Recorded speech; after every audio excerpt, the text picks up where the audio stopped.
allons analyser la situation et aller de l'avant. Ça part tout d'abord du cadre général.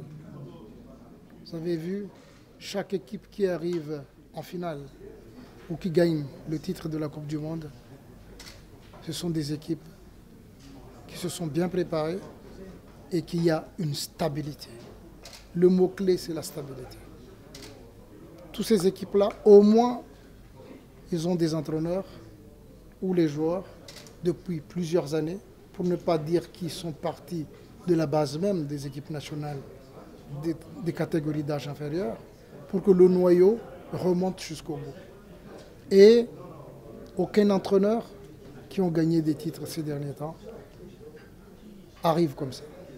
Au moins 6 ans à la tête de ces équipes. Et ce sont des équipes qui participent à 2, 3 éditions de la Coupe du Monde. Ce qui n'est pas le cas dans notre continent. Et surtout, essayons de stabiliser les fédérations aussi. Parce que tout passe par là. Il y a des exemples très pertinents où l'instabilité fait ravage pour notre football. Et qu'il y a des résolutions qui imposent aujourd'hui à la CAF de revoir tous ces aspects-là. Et de deux, il doit y avoir une redéfinition de la politique de football de jeunes. Incontournable. Au niveau de l'arbitrage, vous avez vu, vous avez entendu, j'espère, que l'assainissement, parce qu'il y a aussi un facteur qui fausse la représentation africaine. Et l'assainissement a déjà commencé. Vous avez entendu que la commission de discipline de la CAF, en toute indépendance, a fait une investigation et a prononcé des sanctions sévères. Et ça va continuer dans ce sens-là. Donc, et surtout, essayer de convaincre nos autorités politiques d'investir sur les stades, sur les terrains de jeu.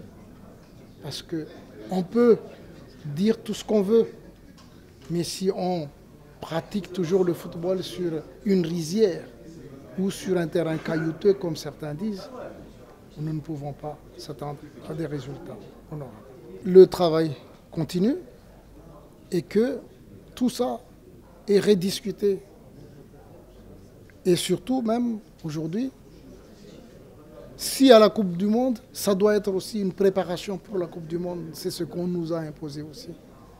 Et que si à la Coupe du Monde, on utilise le VAR, et dans la préparation, il faut qu'on l'utilise aussi. C'est une obligation. Donc vous avez, le standard augmente toujours dans l'organisation de la CAN. Et c'est une interpellation vis-à-vis de nous, les politiques, au niveau de la Confédération africaine de football, de revoir. Et la presse doit nous aider dans ce sens, pas pour polémiquer, mais pour réorienter, pour nous baliser, afin que nous puissions aller de l'avant dans ces réformes que nous voulons mettre en place.